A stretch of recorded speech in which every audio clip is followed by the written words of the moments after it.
to the second part of this oils painting tutorial. Now, I've let this dry overnight and it's pretty well dry. There's one or two little spots here and there that aren't absolutely bone dry, but it's more than dry enough to allow me to move on to the next stage.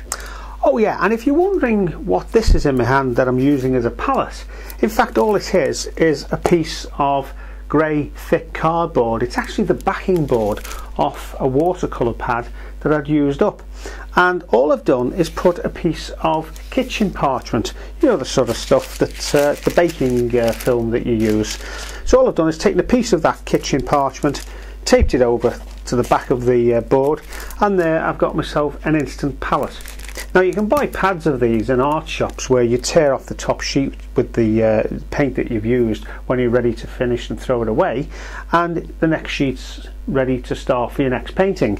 But I think they're fairly expensive for what they are, and using kitchen parchment like that and recycling the backing card of a watercolour pad, or it could be a piece of hardboard or any old piece of card or something stiff, an old plastic tray or something, it doesn't really matter.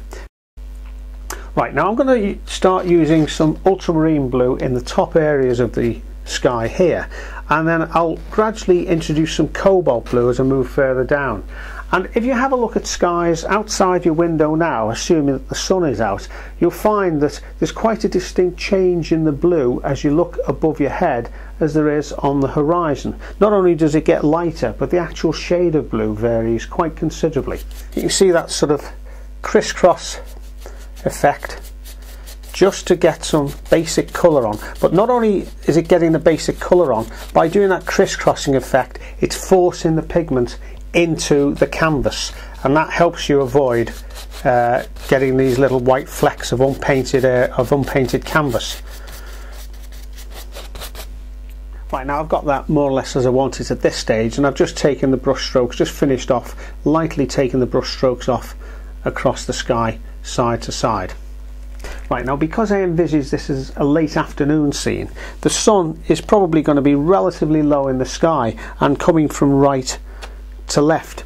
So that means that in this case some of the top edge of these clouds is going to be in shadow rather than the underneath edges here that you might expect. These of course will be catching the sun. One thing I've got to be careful of is that I don't have the sky too busy, because there's quite a lot going on down here. If you have a busy sky and a busy landscape, then you're going to have the two parts competing for attention with each other, and that's not what you want, and it's certainly going to take away the impact of any focal point that you create. Now, that's probably a bit too dark at the moment, so as I say, I'll probably lose most of that, certainly the intensity of it, but you've got to start somewhere, so this is where we're at the moment. So I'm going to let that dry off slightly now. I'll need to go over it and start blending it. I'll certainly need to put some highlights. I've got just a hint of them. These have arrived almost naturally, almost by mistake, but I'm quite happy with where they are at the moment. And notice I haven't used any pure white colour in the clouds. There's a lot more colour in clouds than you think. You just need to have a look and observe. Having put the paint on and subtly blended that, remember that harsh purple I said I was needed to adjust slightly, well I've adjusted it now and I've blended it in initially with this sort of brush, but then as the paint has started to dry a little bit with the help of the Alkyd Flow medium, I've just gently caressed it and blended it much more subtly with the gentle hairs, because you can see they're very, very soft. Even though they're bristles, they'll bend and flex quite easily, so it's a great way to create that sort of blended effect for the cloud shadows. What I'm going to do now is to just block in some of the distant colours for the fairways. This is actually the fifth fairway that runs behind the clubhouse.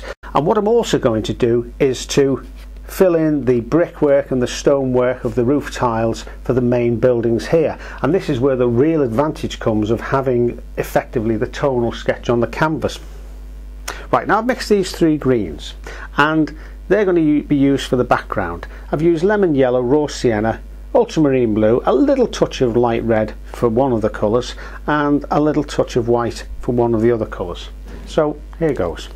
I've used this smaller brush here to block in these narrow areas and narrow strips either side of the buildings to represent the fairways.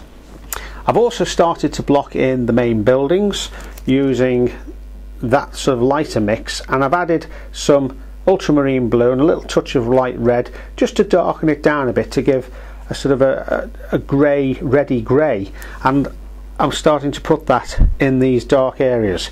So I'm going to carry on doing the roofs and doing this shadow side here the same, roughly the same colour as that.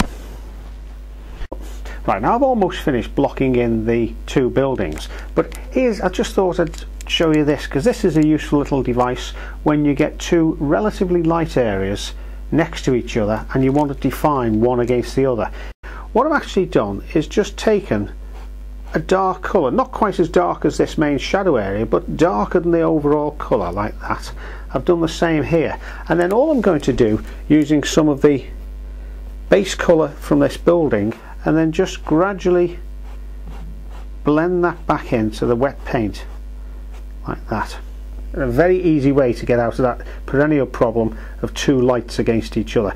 And of course, if you have two darks against each other, you can use it the other way around by putting a light edge and dragging that in. Okay, now I've created some purpley grey, some light purpley grey, using ultramarine and alizarin crimson, lightened off with the white, but also with a touch of the light red in it, just to turn it a little bit grey. This is going to be for the distant tree line on the horizon here. What I've got to be very careful of here, I'm going to have to adjust that, is that I've got this apex, or this edge of the roof here, the eaves, right in line with that distant horizon. So I'm probably going to have to bring that horizon down slightly underneath the roof, otherwise it's going to look odd with that line running into the roof line. Try and avoid that if you can. Right, now I've just finished blocking in some very dark colour here, because that's where there's going to be a whole line of hedge and trees and bushes, and by giving that very dark, almost black colour as a background, I can put the highlights of the bushes on quite easily, because the sun is going to be shining straight on them.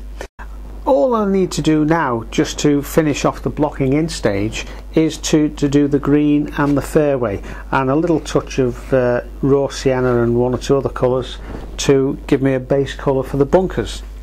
Now you can see here I've got some lemon yellow, I've mixed it with titanium white, but I've also dragged in a little bit of ultramarine blue here.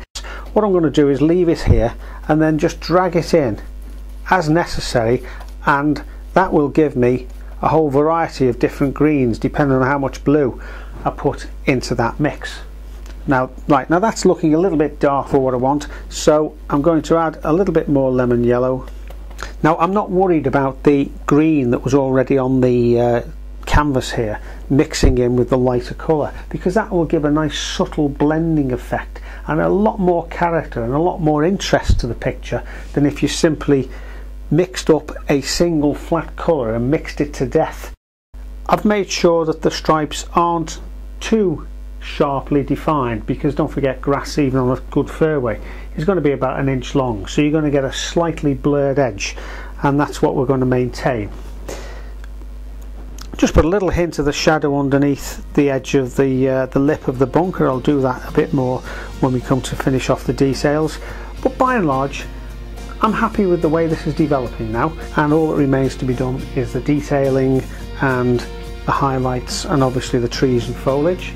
And if you want to join me for part 3 of this oils tutorial, then I'll see you and we'll have a look together how these highlights go on through to completion. So I'll see you then. Cheers.